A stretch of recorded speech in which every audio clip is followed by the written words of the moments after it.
அன்பானவர்களே, இந்த செய்தியை பாருங்களேன். அன்புமணி மீது அடுக்கடுக்கான குற்றச்சாட்டுக்கள் யார் வைக்கிறாங்கன்னாக்கா, உங்கள் அப்பா தான் வைக்கிறார். மந்திரியாக்கி தவறு செய்துவிட்டேன்.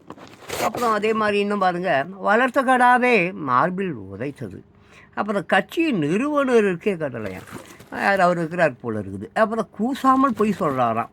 தீர்வு என்ன இப்படியே போகுது. அதுக்கு அவர் இன்றைக்கி ஒரு கூட்டம் பண்ணுறார் போல இருக்குது. அன்புமணி ராமதாஸ் கட்சி நிர்வாகிகளுடன் சந்திப்பு சென்னையில் இன்று முதல் 3 நாட்கள் ஆலோசனை நடக்கிறது. சரி, அது இருக்கட்டும்.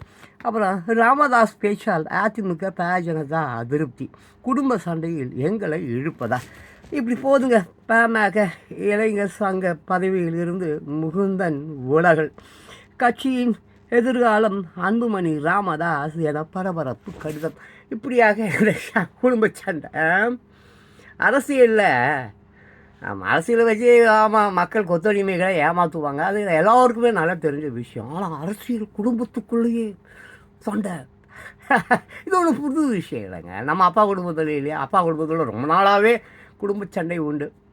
இப்போ கூட மருமகன் சபரீசன் அவருக்கும் குடும்பத்தில் ஏகப்பட்ட உட்பூசல்கள் என்னென்னமோ போகுது. ஆனால் ஒன்று நான் சொல்லட்டுமா, 2026 மக்கள் நினைக்கிற மாதிரி ஒரு அரசியல் அமைப்பு இங்கே உருவாக போவது இல்லை.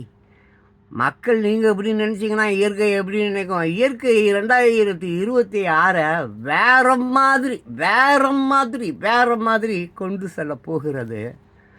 ஜஸ்ட் வெயிட் அண்ட் சி, பொறுத்திருந்து பாருங்கள்.